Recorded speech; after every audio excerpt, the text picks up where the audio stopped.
They say that dreams are meaningful, a gateway to the soul. Dreams are often seen as a window into the subconscious mind, potentially reflecting repressed thoughts, emotions, and desires. When you close your eyes and go to bed, your brain is still running. That bitch is still running the algorithms, okay? It is processing, and most of the times, what you see in your dreams has no meaning whatsoever.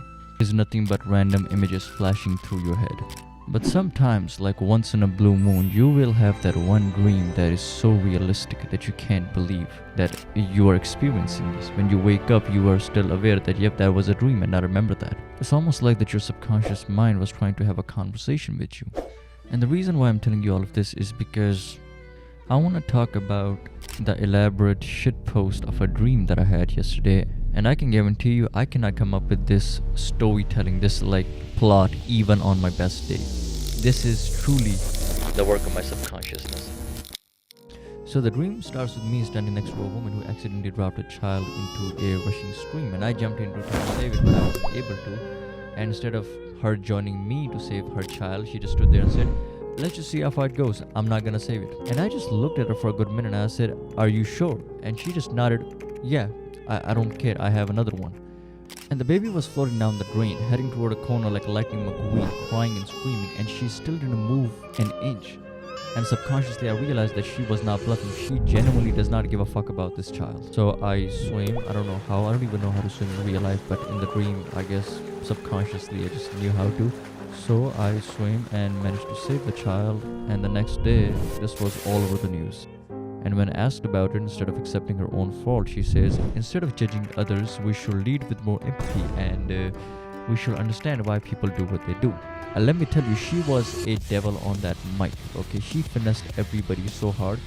Forget being punished. Nobody even blamed her for what she did. Everybody was like, "Yes, girl, you know what? We understand." But I guess in the domain of my subconsciousness, leaving your child to the mercy of the tides was not only too grave of a sin to be forgiven, but was worthy of only one punishment, which was death.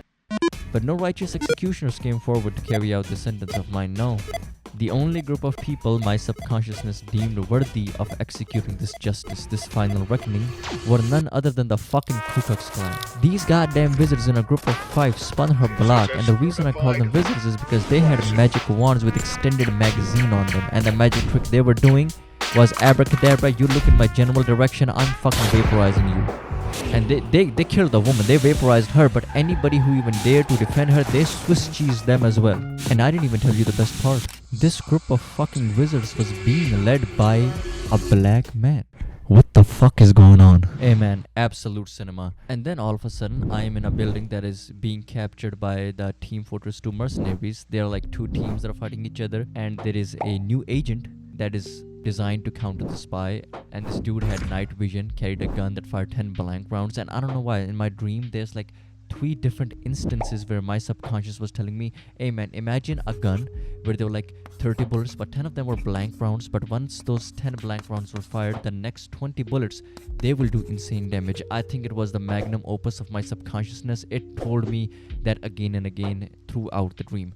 I don't know what the fuck was up with that, but I guess my brain really liked that idea. And then the last bit of my dream, I was suddenly on a beach with some of the characters from Naruto. I don't know how many characters there were, but the ones I was hanging around with and the ones I distinctively remember were Tsunade, Tenten, and Jiraiya. Tenten had an amazing suit, by the way, almost worthy of catching a public indecency charge.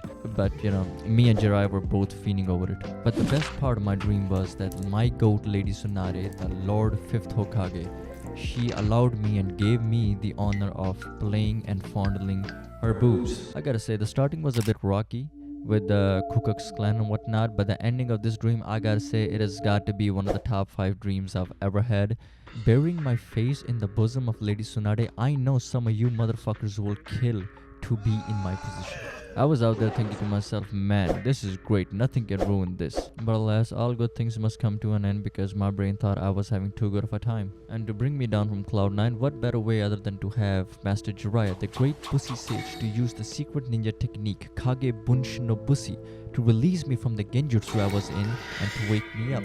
I swear to God, I jolted up with sweat on my face and fear in my heart. It was like one of those dreams where you fall off a cliff. The same sensation. Anyways, I hope I never have to experience something like that ever again. Also, did I mention that Tsunade was wearing a one piece? It was a